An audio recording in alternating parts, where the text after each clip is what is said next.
Alors, exercice 53, on vous demande d'étudier les variations de différentes suites en utilisant la méthode UN plus 1 moins UN.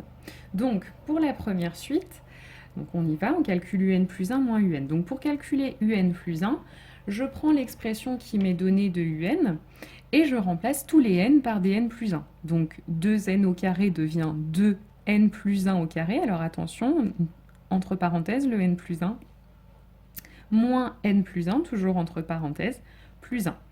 Et puis, je soustrais un. Mais alors, attention, je soustrais tout un. Donc, l'expression de un, je la mets bien entre parenthèses. Donc, 2n au carré moins n plus 1. Ensuite, je vais vouloir simplifier cette expression. Donc, d'abord, j'enlève les parenthèses. Donc, pour la première, c'est en fait une identité remarquable. Donc, on se rappelle, hein, c'est a plus b au carré, donc ça fait a au carré, donc ici n au carré, plus 2ab, donc plus 2 fois n fois 1, ce qui fait 2n, plus b au carré, donc plus 1 au carré, qui fait 1. Ensuite, je vais enlever la deuxième parenthèse. Alors, par contre, mon résultat, hein, je le laisse entre parenthèses, parce que j'ai encore une multiplication par 2 à faire. La deuxième parenthèse, comment je l'enlève? En fait, là, il n'y a pas de carré, mais par contre, j'ai un moins devant la parenthèse. Donc, je vais changer tous les signes dans la parenthèse. Donc, n devient moins n, plus 1 devient moins 1. Ensuite, j'ai mon deuxième plus 1, et puis la même chose, une parenthèse avec un moins devant, donc je change tous les signes dans la parenthèse. 2n au carré devient moins 2n au carré, moins n devient plus n, et plus 1 devient moins 1. Et pour enlever enfin cette dernière parenthèse, je distribue, donc 2 fois n au carré donne 2n au carré, 2 fois 2n donne 4n, 2 fois 1 donne 2. Et enfin, je simplifie. Donc là, j'ai un 2n au carré qui s'annule avec le moins 2n au carré.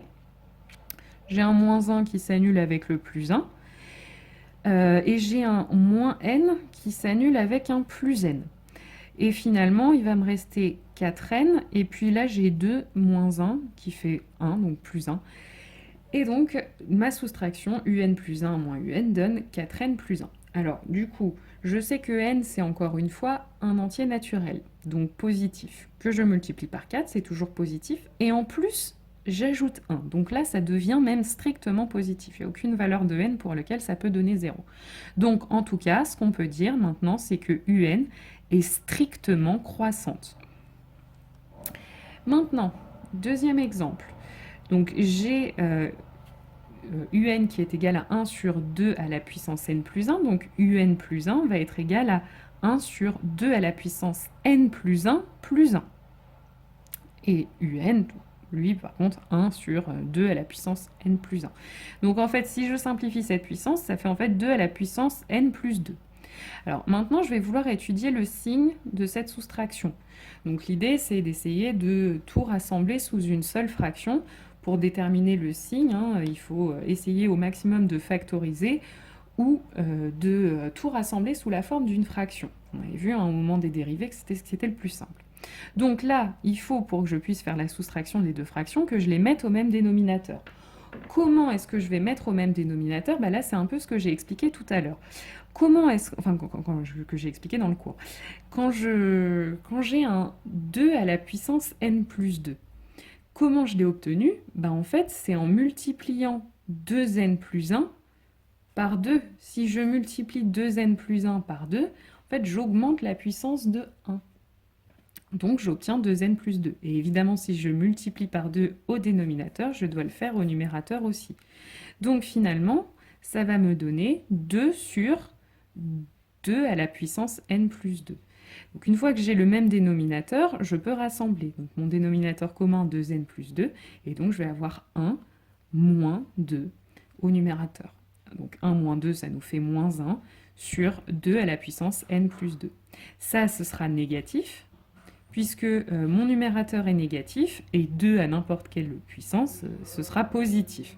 Donc, du coup, ma fraction est strictement négative, donc un est strictement décroissante. Troisième exemple, nous avons la suite un plus 1 égale un plus 2n plus 3. Donc, là, j'écris un plus 1, je recopie exactement ce qui est donné dans l'énoncé, hein, donc un plus 2n plus 3. Et cette fois-ci, j'ai une suite qui est récurrente. Donc là, un, je ne le remplace pas, je le réécris moins un. J'ai une simplification un et moins un ici, donc il me reste juste 2n plus 3. n, on sait que c'est positif, puisque c'est un entier naturel. Je le multiplie par 2, ça reste positif. Je lui ajoute 3, ça devient même strictement positif. Donc un est strictement croissante. Et enfin, dernier exemple, encore une fois, c'est une suite récurrente. Donc pour un plus 1, je remplace par l'expression qui m'est donnée, un moins racine de un au carré plus 3. Et un, par contre, lui, je le garde tel qu'il est, donc moins un. Et donc, encore une fois, je peux simplifier un et moins un. Il me reste moins racine carrée de un au carré plus 3. Donc, un au carré plus 3, c'est strictement positif, donc je peux en prendre la racine carrée, et la racine carrée sera positive. Par contre, là, j'ai un moins devant, donc ma quantité devient inférieure même strictement à 0, hein, puisque c'est pas possible d'avoir une quantité égale à 0 sous la racine carrée, parce que j'ai un carré qui est déjà positif, et je lui ajoute 3, donc ce sera strictement positif. Donc un est décroissante, et même strictement décroissante. Alors, exercice 54, cette fois-ci, on vous demande d'utiliser la deuxième méthode, celle avec la fonction. Donc, pour notre première suite, un, qui est égale à 3n au carré moins 4, en fait, c'est égal à f de n avec f de x qui est 3x au carré moins 4. D'accord? Si je remplace x par n, je retrouve bien l'expression de un. Donc maintenant, il va falloir que j'étudie les variations de cette fonction. Alors, il y a plusieurs méthodes. Donc la première, c'est la méthode avec la dérivée. Donc je dérive. Donc la dérivée de x au carré, c'est 2x. Donc ça va me donner 3 fois 2x. Et puis la dérivée des constantes, c'est 0. Donc moins 0. Donc finalement, ma dérivée, c'est 6x. Donc 6x, c'est une fonction affine. Donc pour faire le tableau de signes d'une fonction affine, je commence déjà par chercher quand est-ce que cette fonction s'annule. Donc je résous l'équation, 6x égale 0. Je divise par 6 des deux côtés, et ça me donne donc x égale 0. Donc cette fonction s'annule, vaut 0, quand x vaut 0. Et ensuite, c'est une fonction affine qui a un coefficient directeur qui est 6, donc ça va être une fonction qui va être croissante. Donc d'abord négatif, et ensuite positif. Mais la partie négative, en fait, je ne vais même pas la mettre dans mon tableau, parce que ce serait avant le 0, mais ce n'est pas dans mon tableau. Parce que là, il n'y a pas d'intérêt à aller regarder la fonction en dehors de 0 plus l'infini, puisque mon n, lui, il va être positif. Donc on va seulement regarder sur 0 plus l'infini.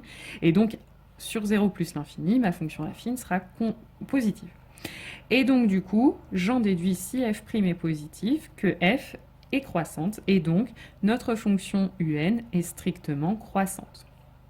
Alors, deuxième méthode, on pourrait aussi remarquer que ma fonction f, c'est une fonction polynôme. Donc les polynômes, on sait que leur représentation, c'est une parabole. Alors pour savoir dans quel sens elle est, je regarde le signe du coefficient devant x au carré. Donc là, ici, c'est 3, c'est positif, donc ma parabole va être dans ce sens. Donc ça veut dire que je vais avoir une fonction qui va être décroissante, puis croissante. La question maintenant, c'est à quel moment est-ce que ça va passer de décroissant à croissant? Donc pour ça, on utilise l'abscisse du sommet de la parabole, qu'on calcule grâce à la formule moins b sur 2a. b ici, j'ai pas de terme x, ça veut dire que b vaut 0. Et a, on l'a dit tout à l'heure, c'est 3. Donc le sommet va avoir pour abscisse moins 0 sur 2a, c'est-à-dire 0. Donc ma parabole va être décroissante jusqu'à 0 et ensuite recroissante. Donc étant donné que nous, le morceau qui nous intéresse, c'est le morceau 0 plus l'infini, en fait, notre fonction f sur cet intervalle va être strictement croissante. Donc, peu importe la méthode, on arrive à la même conclusion, et heureusement. Alors maintenant, deuxième suite, c'est la suite moins 2n plus 1. Donc, pareil, j'utilise ma fonction. La fonction ici, c'est moins 2x plus 1. Donc même chose, on peut éventuellement penser pour étudier les variations de f à dériver. Donc la dérivée de x, c'est 1, donc ça va me donner moins 2 fois 1 plus 0, puisque la dérivée des constantes, c'est 0. Et donc ça fait moins 2.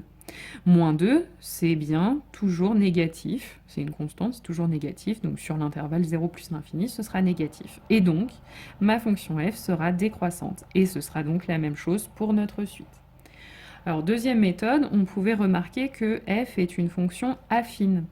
Une fonction affine avec un coefficient directeur -2, qui est donc négatif, et donc ça veut dire cette fois que notre fonction affine est décroissante sur R, et donc en particulier sur 0 plus l'infini.